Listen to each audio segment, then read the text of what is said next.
Morning student, हम पढ़ेंगे कक्षा 8वीं की सहायक वचन। सहायक वचन में देखिए हम पढ़ रहे थे दूसरी झलक, जिसमें दिया है कि उनकी लंदन यात्रा कैसी थी। ठीक है, अब आप लोग बुक निकालो, पढ़ेंगे। भोजन करके बाहर निकलना और गांधी पूर्व निश्चय के अनुसार थिएटर गए। दोनों पास पास बैठे पर दोनों एक दूसरे से एक शब्द नहीं बोले। गांधी जी की सहनशीलता का यह एक उदाहरण है। गांधी तड़क भड़क की जिंदगी से विरक्त होने लगे, अपने खर्च में भी कटौती करने लगे, पाई पाई का हिसाब रखने लगे। वही कारण है कि सार्वजनिक जीवन में प्रविष्ट होने पर उन्होंने अर्थव्यवस्था पर ज्यादा ध्यान रखा। खर्च कम करने की दृष्टि से अब उन्हें एंग्लो इंडियन परिवार से विदा लिया और एक छोटा सा कमरा किराए पर ले लिया। वह कमरा काम के स्थान से दूर न था। उन्होंने बस से आना जाना त्याग पैदल चलने का अभ्यास किया। इससे बस का किराया बचने लगा। हाथ से भोजन बनाना प्रारंभ कर दिया। इससे होटल का खर्च भी बचने लगा। 10-15 किलोमीटर पैदल चलने के कारण उनका स्वास्थ्य होने लगा। सात्विक भोजन करने और संतुलित जीवन बिताने के कारण वे इंग्लैंड में कभी बीमार नहीं पड़े। खर्च में कमी करने का एक कारण यह भी था कि वे अपने बड़े भाई पर आर्थिक बोझ नहीं लादना चाहते थे। सादगी को उन्होंने अपने जीवन का लक्ष्य बना लिया। प्राकृतिक चिकित्सा की ओर रुझान बढ़ने से उन्होंने अपने को अनाहार तक की सीमित नहीं रखा। शाकाहारी संस्था के सदस्य बन चुके थे। उसके नियमों के अनुसार उन्होंने मिर्च मसाले, मिठाई, चाय, कॉफी आदि का सेवन छोड़ दिया। उन्होंने यह अनुभव किया कि स्वाद जीभ से नहीं मन से बनता है, इसलिए मन पर नियंत्रण रखना आवश्यक है। भोजन का प्रश्न हो जाने पर गांधी ने अंग्रेजी में अपनी योग्यता बढ़ाने के लिए मैट्रिक की परीक्षा लंदन विश्वविद्यालय में उत्तीर्ण करने का निश्चय किया। उन्हें उसका पाठ्यक्रम काफ़ी कठिन लगा। सबसे कठिन लैटिन भाषा लगी। उसमें पास होना अनिवार्य था। वे इसी में अनुत्तीर्ण हो गए। दूसरे वर्ष पुनः परीक्षा दी और सब विषयों में सफल हो गए। लैटिन भाषा के अध्ययन से अंग्रेजी भाषा पर उनका सरलता से अधिकार हो गया। बाद में गांधी जी अंग्रेजी इतना अधिक परिष्कृत हो गई कि अंग्रेजी के विशेषज्ञ भी उनकी सरलता और सहिष्णुता पर आज भी मुग्ध थे। गांधी के सात्विक जीवन का प्रभाव अंग्रेजों पर पड़ने लगा। उनके एक अंग्रेज मित्र ने जब उनसे गीता पढ़ाने का आग्रह किया तो वे बड़े असमंजस में पड़ गए।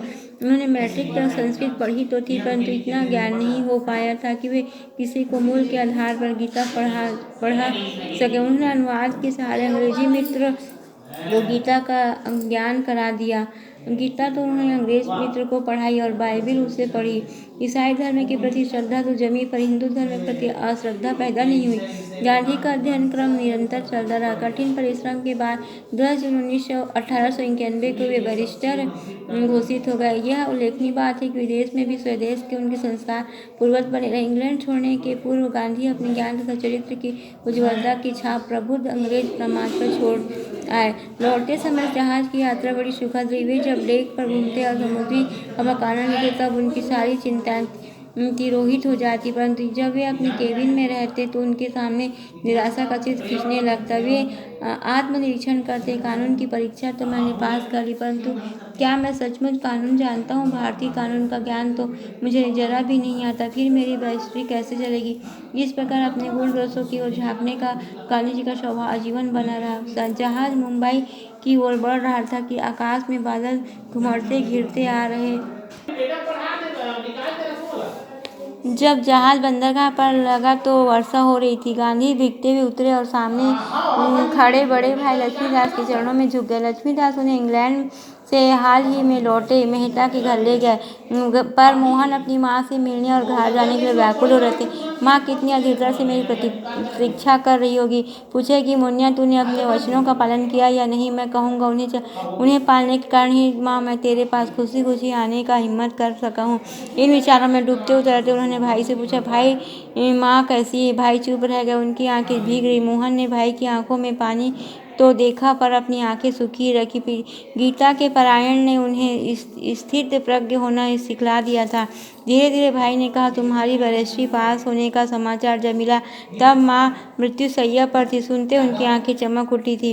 वो पूछती थी, मोन्या कब आएगा? अगर उसका मुंह देख सकती तो शांति से विदा हो जाती। ऐसा लगता है कि मोन्या मुझे नहीं मिलेगा। भगवान मुझे जल्दी बुला रहा है। जब आ जाए तो उसे नासिक ले आना और शुद्धि संस्कार के बाद राजकोट के जाति बंधुओं को भोज देना मत भूलना। पढ़ाई में विघ्न होने के भय से भाई ने माँ की मृत्यु का समाचार मोहन को नहीं भेजा था। मोहन को पिता की मृत्यु से भी अधिक दुख और माँ की मृत्यु से हुआ। देखो, उनकी मम्मी माँ जो थी देहांत हो गया था, फिर भी उसके भाई ने उनको खबर नहीं दी। क्यों नहीं दी? क्योंकि उनकी पढ़ाई में कुछ बाधा ना आए। सत्तावधानी रायचंद भाई। डॉक्टर मेहता ने अपने संबंधी रायचंद भाई से मोहनदास का परिचय कराया। रायचंद भाई जवाहरातों का व्यापार करते थे, बड़े चरित्रवान, घनिष्ठ और गजब की स्मरण शक्ति रखते थे। वे एक समय में 100 की बातें सुनाकर दोहरा सकते, ऐसे व्यक्ति सत्ताधानी व्यक्ति कहलाते हैं।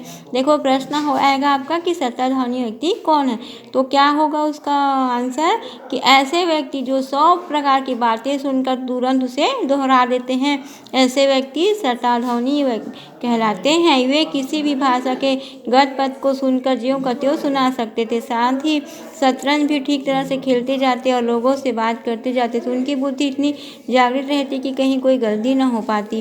कौतूहलवश गांधी ने उनकी परीक्षा लेनी चाहिए। उन्होंने अंग्रेजी में कई पारिभाषिक शब्द, मुहावरे, अन्य यूरोपियन भाषा के शब्द लिखकर सुनाए। सुनने के पश्चात ही जिस क्रम से वे कहे गए थे, रायचंद भाई ने उसी क्रम में उन्हें दोहरा दिया, कहीं कोई भूल नहीं की थी। मुंबई के प्रशिक्षित समाज के सामने वे अपनी सत्ताधानता के चमत्कार दिखा चुके थे। गांधी उनकी सत्तावधानता से कम उनके पवित्र धार्मिक आचरण से बहुत अधिक प्रभावित थे। क्रोध तो उन्हें छू ही नहीं पा गया था, असत्य बोलना जानते ही नहीं थे, सदा शांत मुद्रा में रहते, मानो जीवन मुक्त हो। गांधी उनकी आदर्श से बहुत अधिक प्रभावित हुए। जब कभी उनका मन आदर्श से डगमगाने लगता, तभी रायचंद भाई की प्रशांत मूर्ति और उनकी आंखों के सामने झूलने लगती और वे संभल जाते थे। और देखिए आपका ये दूसरी झलक भी कंप्लीट हो गया।